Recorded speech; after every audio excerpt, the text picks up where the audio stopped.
For nearly half a century, Fidel Castro ruled Cuba while keeping one of the most carefully guarded private lives of any modern head of state. The world knew his speeches, his uniform, and his image, but not his children. Some were raised in privilege, others in secrecy. Some lived quietly inside the Cuban system. Others rejected it entirely. A few became public figures in their own right. Others left barely a trace in the historical record. This video does not examine Fidel Castro's politics or ideology. Instead, it asks a narrower and more human question.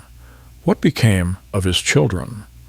From those born before the revolution to those raised in near total secrecy, this is a chronological account of each known child of Fidel Castro, where they were born, how they were raised, what paths they followed, and how their lives unfolded in the long shadow of one of the 20th century's most powerful figures. Fidel Ángel Castro Díaz-Balart was born on September 1, 1949, in Havana, Cuba. His mother was Mirta Díaz-Balart, the daughter of a prominent Cuban political family with ties to the country's established elite. His father, Fidel Castro, was then a young law student with political ambitions but no power. The marriage between Fidel Castro and Mirta Díaz-Balart had taken place in October 1948. It united two families from different social strata. The Díaz-Balarts represented wealth and political influence, while the Castros were landowners from Oriente province with less social standing in Havana circles. Fidelito, as he would be known throughout his life, was born into relative comfort.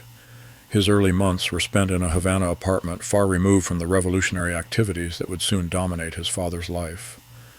The marriage between Fidel Castro and Mirta Díaz-Balart deteriorated rapidly. By 1954, when Fidelito was 5 years old, his parents had separated. The divorce was finalized in 1955, and custody arrangements became contentious. Mirta Díaz-Balart initially retained custody of her son. However, following Fidel Castro's release from prison in 1955, he had been imprisoned after the failed Moncada barracks attack in 1953. The custody situation became complicated by political developments. When Fidel Castro left Cuba for Mexico to organize his revolutionary movement, he arranged for Fidelito to be brought to him. In 1956, Mirta Díaz-Balart discovered her son had been taken to Mexico without her consent. The incident became public and involved diplomatic intervention. Eventually, Fidelito was returned to his mother's care in Cuba. After the revolution succeeded in 1959, Fidelito's custody shifted.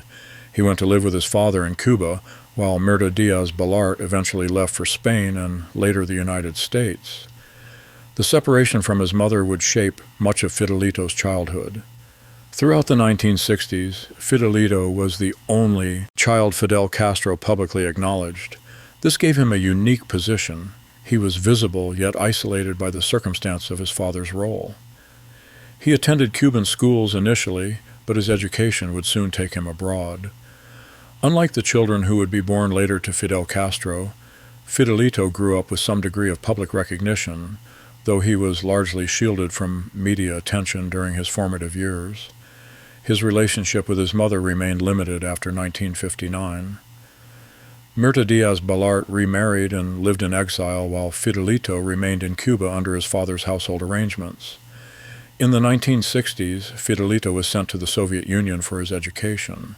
He attended primary and secondary schools in Moscow, living among the children of other communist officials and foreign students in the Soviet education system. This choice reflected both practical and ideological considerations. The Soviet Union was Cuba's principal ally, and education there offered both security and immersion in the scientific and technical curriculum the Soviet system emphasized. Fidelito proved to be an able student. He showed interest in the sciences, particularly physics and nuclear engineering. His education extended through university level, and he remained in the Soviet Union for approximately 15 years. Fidelito completed his advanced studies at Moscow State University, earning a degree in nuclear physics. He later obtained a doctorate in the same field, focusing on aspects of nuclear science that aligned with Soviet research priorities during the 1970s. His professional identity became rooted in science rather than politics. Unlike his father, whose life had been defined by revolutionary struggle and governance, Fidelito pursued a career in academic and applied nuclear research. After completing his education in the Soviet Union, he returned to Cuba in the mid-1970s. His training positioned him to take on roles in Cuba's nascent nuclear energy program. Upon his return to Cuba, Fidelito was appointed to positions within the country's scientific establishment. In 1980, he became the head of Cuba's Atomic Energy Commission, a role that involved overseeing the development of nuclear research and Cuba's planned nuclear power facilities. The position carried significant responsibility. Cuba had begun construction of a nuclear power plant at Juragua with Soviet assistance, and Fidelito's role placed him at the center of this project. However, the plant was never completed. Construction halted in 1992 after the collapse of the Soviet Union and the end of Russian financial support. Fidelito held the position until 1992, when he was dismissed. Reports indicated disagreements over the direction of Cuba's nuclear program and management decisions. His removal from the post was public, and it marked a professional setback. After 1992, Fidelito continued to work as a scientific consultant and advisor, but he never again held a position of equivalent prominence. He taught at the University of Havana and remained active in scientific circles, though outside the government's upper echelons. Fidelito married Maria Victoria Barreros, a fellow scientist. The couple had 3 children together: Fidel Antonio Castro Barreros, Mirta Maria Castro Barreros, and Fidel Alejandro Castro Barreros. His family life was conducted with relative privacy. Unlike his father, who maintained multiple relationships and had children with different women, Fidelito's domestic arrangements were conventional and stable. His children grew up in Havana and received educations within Cuba. None pursued high-profile political careers, though they remained connected to Cuba's establishment through family ties. Fidelito's relationship with his father was complex and evolved over decades. As the eldest son and only publicly recognized child for many years, he occupied a unique position. However, this did not translate into political influence or a clear succession path. Fidel Castro maintained a formal distance from his children in public. Fidelito was not groomed for political leadership, nor did he occupy roles within Cuba's political apparatus. His career remained confined to scientific and academic spheres. After his dismissal from the Atomic Energy Commission in 1992, Fidelito's relationship with his father appeared strained, though details remained private. He was rarely seen at official functions, and he did not play a visible role during Fidel Castro's later years in power or during Raúl Castro's presidency. In his later years, Fidelito maintained a low profile. He continued occasional academic work and lived in Havana with his family. However, his health began to decline. Reports emerged that he suffered from depression and other health issues. On February 1, 2018, at the age of 68, Fidel Ángel Castro Díaz-Balart died in Havana. Cuban state media announced that he had taken his own life following a period of deep depression and treatment for the condition. The announcement noted that he had been receiving medical treatment at a Havana hospital. His death occurred more than a year after his father's death in November 2016. His funeral was private, attended by family members. The Cuban government issued brief statements acknowledging his contributions to science and his role in Cuba's nuclear research program. Fidelito's life illustrates a particular pattern: the child of a revolutionary leader who pursued a professional rather than political path, achieving distinction in a technical field, but ultimately living in the shadow of a father whose presence shaped every aspect of Cuban life. He is remembered primarily as a nuclear physicist and the only son of Fidel Castro's first marriage. His career, while accomplished, was constrained by the political environment of Cuba and by the ending of Soviet support that had defined much of the country's scientific infrastructure. His death, and the circumstances surrounding it, added a tragic dimension to his biography. He remains the most documented and publicly known of all Fidel Castro's children. Francisca Pupo was reportedly born in 1953, during the period after Fidel Castro's separation from Mirta Díaz-Balart and before his imprisonment following the Moncada barracks attack. Information about her birth and early life is limited and comes from sources that have documented Castro's lesser-known children. Her mother's name is reported in some sources, but not consistently across historical records. The relationship that led to her birth occurred during a turbulent period in Fidel Castro's life. He was politically active, financially unstable, and moving between different social circles in Havana. Unlike Fidelito, Francisca was not publicly acknowledged during Fidel Castro's lifetime in any official capacity. Her existence became known primarily through investigative reporting and accounts compiled after Castro's death. Francisca Pupo grew up outside the structures of privilege that later children of Fidel Castro would experience. There are no records indicating she lived in official residences or received state support as a recognized child of the leader. Her childhood appears to have been spent in relative poverty or, at minimum, outside the benefits that came with acknowledged connection to the Castro family. This suggests either that Fidel Castro did not maintain contact with her or her mother, or that any support provided was informal and undocumented. Educational records and details of her upbringing are absent from available sources. Whether she knew her father's identity during childhood or learned it later remains unclear. Francisca Pupo's adult life is almost entirely undocumented in public sources. She did not emigrate, did not become a public figure, and left no published accounts of her experiences. It is reported that she remained in Cuba throughout her life, but specifics about her residence, occupation, or family are not part of the historical record. This level of obscurity is notable given the intense interest in Fidel Castro's personal life. Whether she married, had children, or pursued any particular career cannot be established from available sources. Her life represents the extreme end of privacy among Castro's children, so complete that even basic biographical facts remain unknown. There is no documented evidence of a relationship between Francisca Pupo and Fidel Castro. Whether they ever met, corresponded, or had any contact during his decades in power is unknown. Unlike some of Castro's other children who later spoke publicly about their experiences, Francisca Pupo gave no interviews and published no memoirs. If she made any claims to support or recognition, they did not become part of the public record. The absence of documentation suggests either that no relationship existed or that it was conducted with such discretion that it left no trace in historical sources. The lack of information about Francisca Pupo reflects several realities. First, children born to Fidel Castro before the revolution, who were not publicly acknowledged, had no official status, and no reason for state records to document their lives. Second, if Castro provided no support or acknowledgement, then her life would have proceeded as that of any other Cuban citizen, leaving no distinctive trail in the historical record. Third, the Cuban government maintained strict control over information about Castro's private life. Children who were not part of the official family structure would have had every reason to remain silent, either by choice or necessity. Francisca Pupo's story, such as it is known, illustrates how thoroughly some of Castro's children were erased from public history. Alina Fernandez Revuelta was born on March 19, 1956, in Havana. Her mother was Natalia Nati Revuelta, a woman from Havana's upper middle class who had been involved in supporting the revolutionary movement. The circumstances of Alina's birth were complicated by the fact that Nati Revuelta was married to another man, Orlando Fernandez, at the time. For legal and social reasons, Alina was given Orlando Fernandez's surname at birth, and her biological father's identity was not publicly disclosed. Fidel Castro was, in 1956, in Mexico organizing the expedition that would return to Cuba aboard the yacht Grama later that year.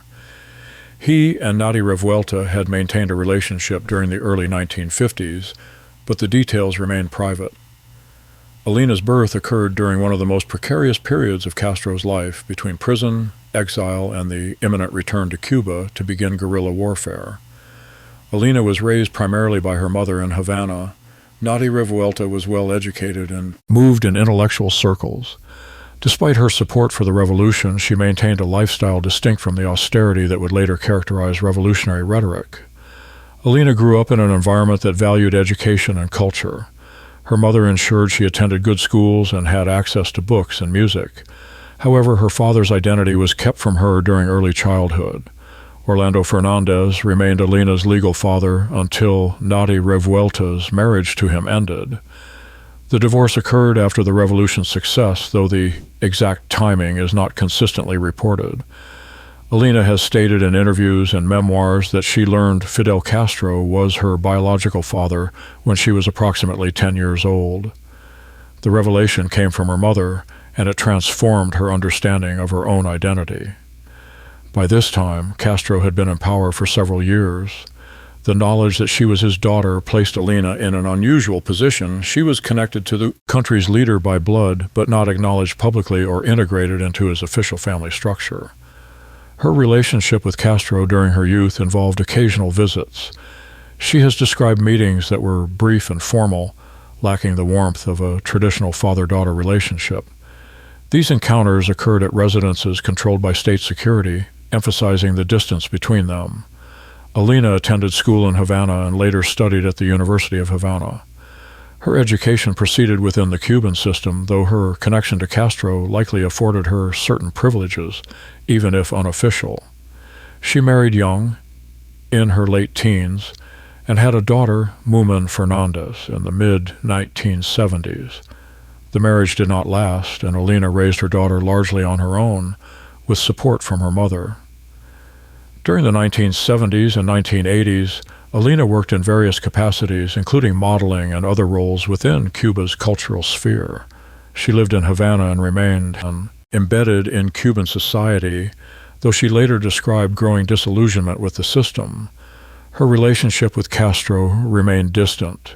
She was not part of the household he maintained with Dalia Soto del Valle and their children, nor did she receive the same level of support or recognition as his acknowledged sons.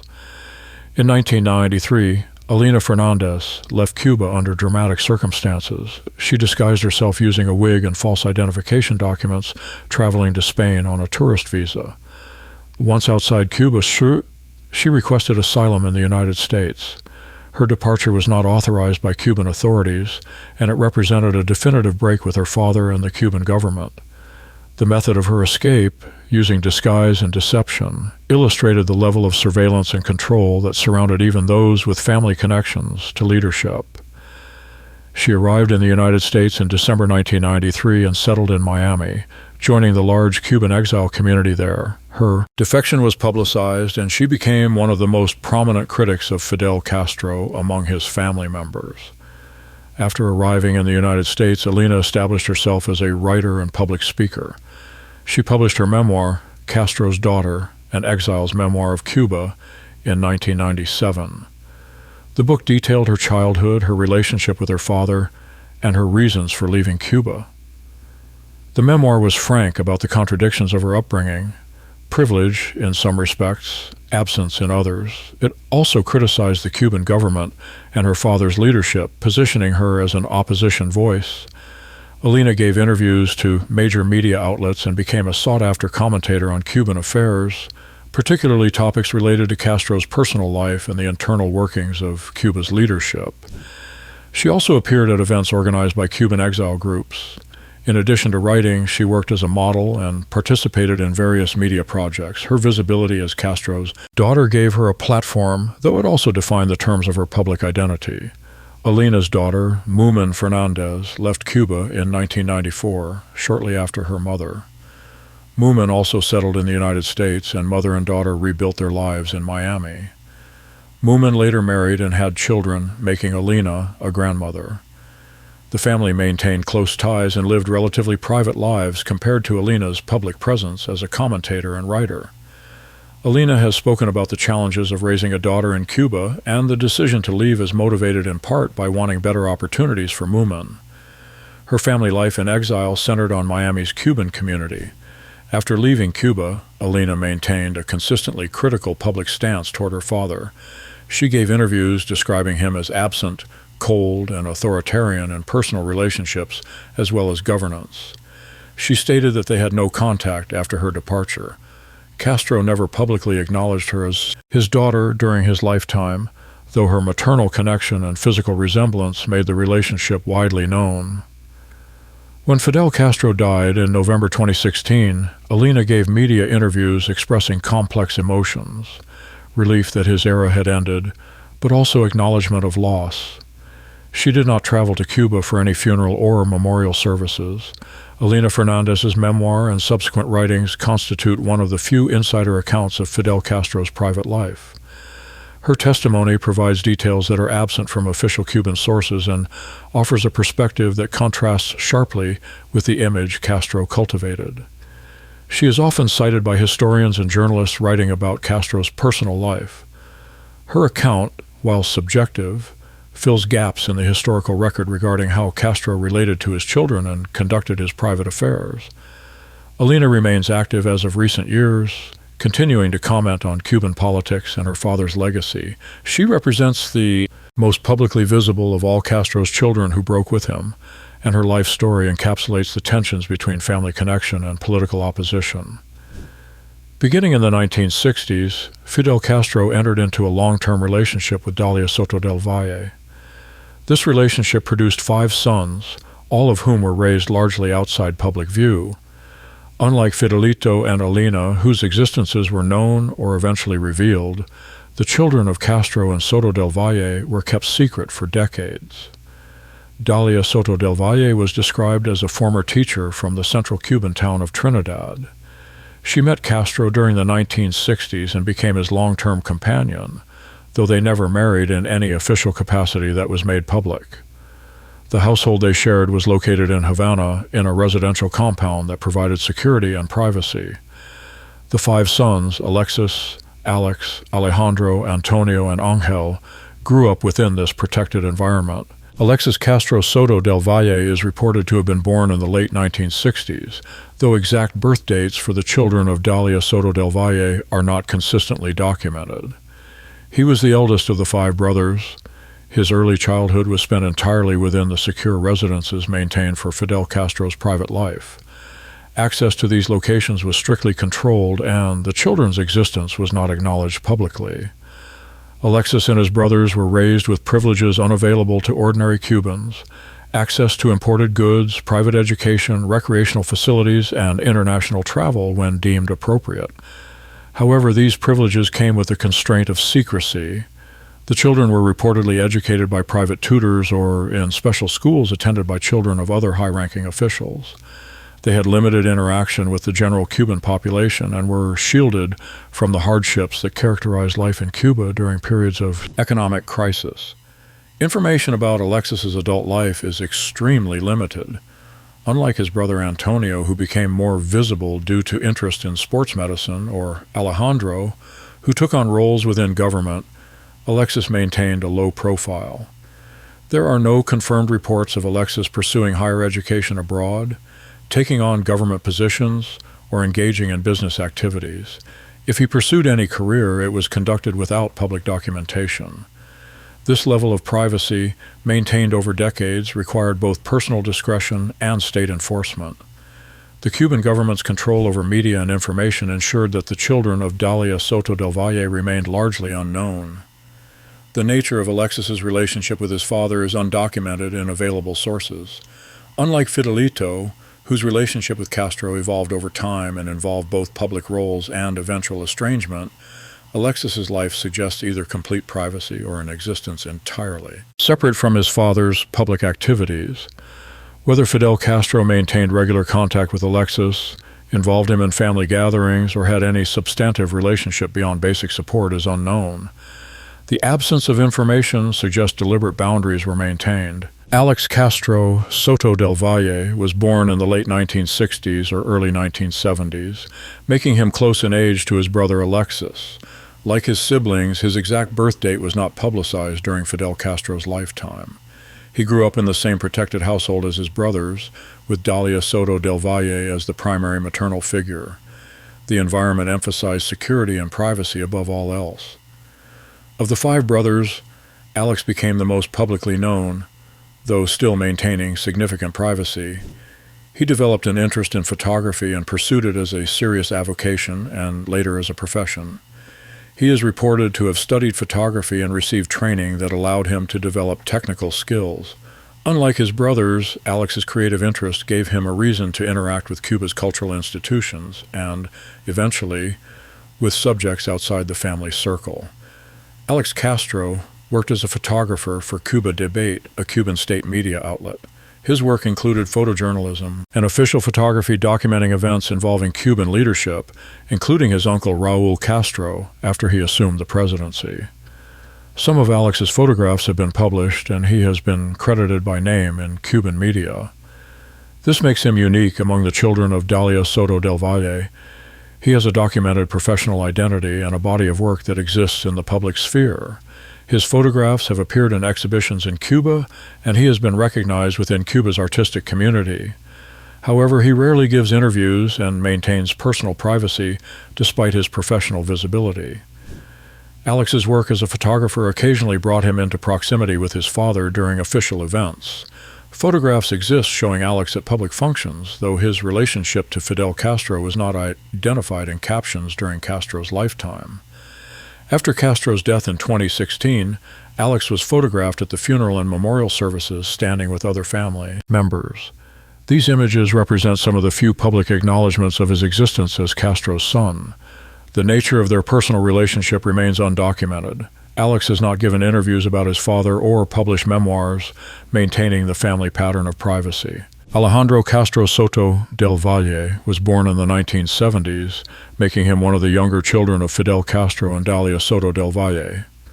His early life followed the same pattern as his brothers: secrecy, privilege, and isolation from public view.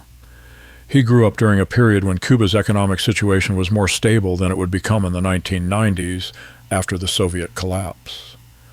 However, his childhood was still defined by the constraints of being Fidel Castro's hidden son. Unlike most of his brothers, Alejandro pursued roles within Cuba's government and security apparatus. He rose to the rank of colonel in Cuba's military and intelligence services. His positions reportedly included work in counterintelligence and involvement in Cuba's security relationship with other countries. These roles suggest he followed a path closer to the centers of power than his brothers, who remained in private life. Alejandro was also reported to have been involved in negotiations and discussions related to the normalization of relations between Cuba and the United States during the Obama administration. While not a chief negotiator, his presence indicated some level of trust and responsibility within Cuba's leadership. Alejandro has been described in various reports as holding influence within Cuba's government, though exact titles and formal positions are not always clear. The nature of Cuba's security and intelligence apparatus is opaque, and officials within it often operate without public profiles. He is reported to have traveled on official business and to have maintained relationships with other officials in Cuba's military and governmental structures. This suggests he occupies a position of some significance, even if not at the highest visible levels. His role represents a departure from the pattern of complete privacy maintained by most of his brothers. By taking on governmental responsibilities, Alejandro entered the same sphere as his father and uncle, though at a lower tier. Given Alejandro's career path within government and security structures, it is likely his relationship with Fidel Castro involves some degree of professional as well as familial contact. However, no public statements or interviews from Alejandro exist to clarify this. After Fidel Castro's death, Alejandro's visibility increased slightly. He has been seen at official events and continues to hold positions within Cuba's government under Raul Castro's successors. His career suggests a level of trust and confidence from the Castro family that was not extended to all of Fidel's children. Whether this reflects personal relationship dynamics or simply aptitude and interest in government work is not documented. Antonio Castro Soto del Valle was born in 1974, making him one of the youngest of the children born to Fidel Castro and Dalia Soto del Valle. He grew up during the 1980s in the protected household his mother maintained. By the time of Antonio's childhood, the existence of Castro's children with Dalia Soto del Valle was known to some within Cuba's elite, though still not publicly acknowledged. Antonio's upbringing included access to resources that were increasingly scarce for ordinary Cubans. Antonio pursued higher education in medicine, specializing in orthopedics and sports medicine. His medical training took place both in Cuba and abroad, reflecting the educational opportunities available to children of Cuba's leadership. He completed specialized training that positioned him to work with athletes and sports teams. This career path gave him a professional identity distinct from government or political roles. Antonio's education included periods of study in the Soviet Union and possibly other countries, following a pattern common among children of Cuba's elite who received training in Allied nations. Antonio became the most publicly visible of all the sons born to Dalia Soto del Valle. He worked as a physician for Cuba's national baseball team and other athletic programs, traveling internationally with Cuban sports delegations. His presence at sporting events and his role as a team doctor brought him into public view more than any of his brothers except Alex. Photographs of Antonio at baseball games and other sporting events circulated, and his identity became known within Cuba and among observers of Cuban affairs. Antonio was also known for friendships with high-profile athletes, including foreign sports figures who visited Cuba. His social circle extended beyond Cuba's borders, and he maintained connections in the international sports world. He has been photographed at parties and social events, sometimes alongside celebrities and athletes. This visibility contrasts sharply with the near-total privacy maintained by most of his siblings. Antonio was occasionally seen in proximity to his father at public events, particularly those related to sports. Fidel Castro was known for his interest in baseball and other athletics, and Antonio's career in sports medicine may have provided common ground. However, Antonio has not given interviews about his father or spoken publicly about their relationship. After Fidel Castro's death, Antonio attended memorial services and was photographed with other family members. His visibility and professional success suggest a relationship that, while private, may have been less strained than some of his father's relationships with other children. However, this remains speculation in the absence of direct testimony. Ángel Castro Soto del Valle, sometimes referred to as Angelito, is reported to be the youngest of the 5 sons born to Fidel Castro and Dalia Soto del Valle. His birth likely occurred in the mid to late 1970s, though exact dates are not confirmed. He was named after Fidel Castro's father, Ángel Castro y Arguez, maintaining a family naming tradition. As the youngest, Angelito's childhood extended into the 1980s and early 1990s, a period that included both relative stability and the onset of Cuba's economic crisis after Soviet collapse. Of all the sons born to Dalia Soto del Valle, Angelito is the least documented. There are no confirmed photographs, no reports of education or career, and no public appearances that have been identified and reported. This extreme privacy may reflect personal choice, a deliberate decision by the family to shield the youngest child most completely, or simply the absence of circumstances that would bring him into public view. Unlike Antonio, who pursued a visible career in sports medicine, or Alex, whose photography work created a public record, Angelito appears to have remained entirely within private life. There is no documented information about Angelito's relationship with his father. Whether they maintained regular contact, shared interests, or had any particular dynamic is unknown.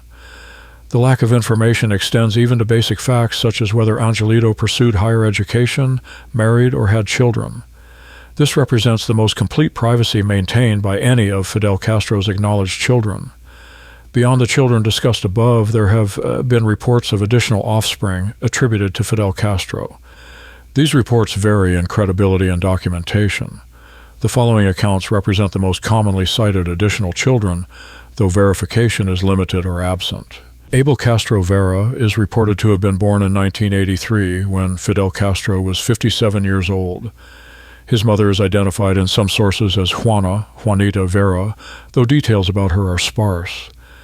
If the report is accurate, Abel represents a child born relatively late in Castro's life, long after his relationship with Dalia Soto del Valle was established and after his youngest children with her were born.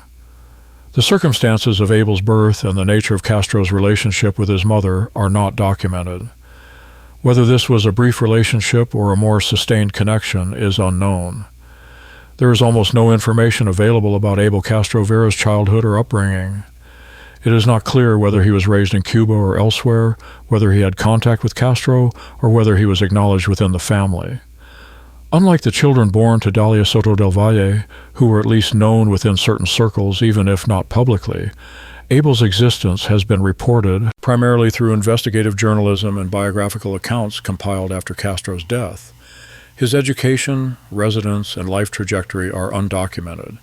This suggests either that the reports of his existence are incorrect or that he lived entirely outside any connection to the Castro family and Cuban officialdom.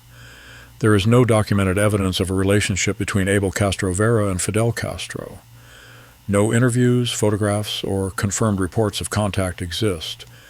The lack of documentation raises questions about the accuracy of reports claiming his existence.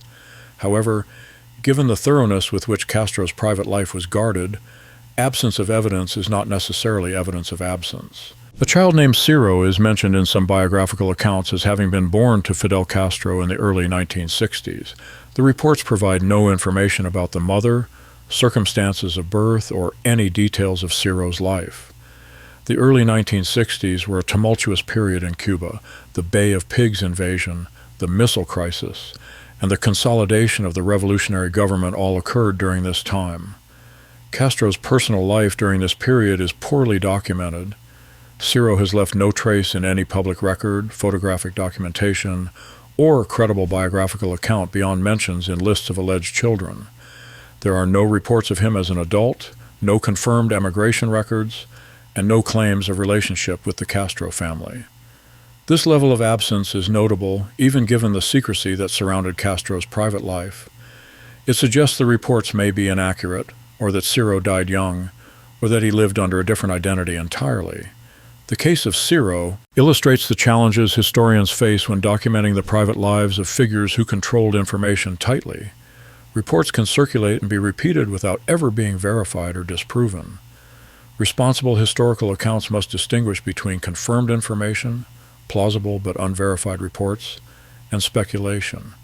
In the case of Ciro, the information available is insufficient to construct even a basic biography. The mention of his name in this account reflects the historical record's inclusion of the claim, but should not be taken as confirmation of his existence. Another child, Jorge Angel, is mentioned in some sources as having been born around the same time as Fidelito, in the late 1940s or early 1950s. No information about his mother or circumstances of birth is provided in these reports. If accurate, Jorge Angel would be one of the oldest of Castro's children, born during the period before the revolution when Castro was politically active but not yet prominent. Like Ciro, Jorge Angel has left no documented trace. There are no interviews, photographs, confirmed biographical details, or credible claims of his existence beyond his name appearing in lists. The obscurity may indicate that reports of his existence are inaccurate, or that he lived and died without ever being connected publicly to Fidel Castro. Given that this would have been before Castro came to power, it is plausible that a child born during this period could have lived an entirely separate life. The cases of Jorge Angel and Ciro highlight the limits of historical documentation. Fidel Castro never provided a complete accounting of his children, and the Cuban government maintained strict control over information about his private life. After his death, various journalists and researchers have attempted to compile comprehensive lists, but verification remains difficult. Some names appear repeatedly across sources without additional detail, suggesting they may have originated from a single unverified claim that was subsequently repeated. Historians must acknowledge these limitations and treat unverified claims with the appropriate skepticism while still noting their existence in the historical record. The children of Fidel Castro fall into distinct categories based on their visibility and integration into his life. Fidelito, born before the revolution to Castro's only legal wife, was publicly acknowledged and held official positions. Alina, though not publicly claimed, eventually revealed her identity and broke with her father entirely. The 5 sons born to Dalia Soto del Valle lived for decades in secrecy, their existence known to few outside Cuba's inner circles. Among them, Antonio and Alex achieved some visibility through their careers, while Alexis, Alejandro, and Angel remained largely hidden. Other reported children, such as Francisca Pupo and Abel Castro Vera, lived entirely outside the structures of acknowledgement and support. Their lives proceeded separately from Castro's public identity. Several patterns emerged from the available documentation. First, Castro maintained strict boundaries between his public role and his private life. His children were either acknowledged and given roles within the system or kept entirely separate from it. Second, Those children who received acknowledgement and support lived privileged lives by Cuban standards, with access to education, healthcare, travel, and material comforts unavailable to most citizens. However, this privilege came with constraints: surveillance, secrecy, and limited freedom to define their own identities. Third, the relationships between Castro and his children appear to have been formal and distant in most cases. Descriptions from those who have spoken publicly, particularly Alina, emphasize absence and emotional coldness. Even for those children who remained in Cuba and maintained private relationships with their father, there is little evidence of warmth or closeness. The lives of Castro's children illustrate how authoritarian leaders manage the tension between public image and private reality. By keeping most of his children secret, Castro maintained an image of revolutionary austerity and dedication to the state above personal concerns. The secrecy also served practical purposes. It protected the children from scrutiny, kidnapping, or exploitation, and it prevented them from becoming focal points for opposition or succession struggles. Unlike hereditary monarchies or dynastic dictatorships, Castro's system did not openly prepare his children for power. When Castro died in November 2016, no son inherited his position. His brother Raúl had already assumed the presidency in 2008, and succession proceeded through institutional and party channels rather than family lineage. In this sense, the obscurity of Castro's children served the revolution's official ideology. Power was supposed to belong to the system, not to a family. Yet the lives of these children also reveal the personal costs of such arrangements. Distance, secrecy, and the weight of their father's presence shaped every aspect of their existence. Some, like Alina, rejected it entirely. Others, like Fidelito, pursued careers that ended in disappointment. Still others remain unknown, their lives unrecorded. The question, whatever happened to Fidel Castro's children, does not have a single answer. Some achieved professional distinction. Others disappeared into privacy. Some broke with their father. Others remained loyal or silent. The diversity of their paths reflects both the choices they made and the constraints imposed by being born into one of the most controlled political environments of the 20th century. Their stories, incomplete as many of them are, form a small piece of Cuba's larger history, a history in which power, ideology, and family intersected in ways that shaped not just a nation, but individual lives caught in circumstances beyond their control.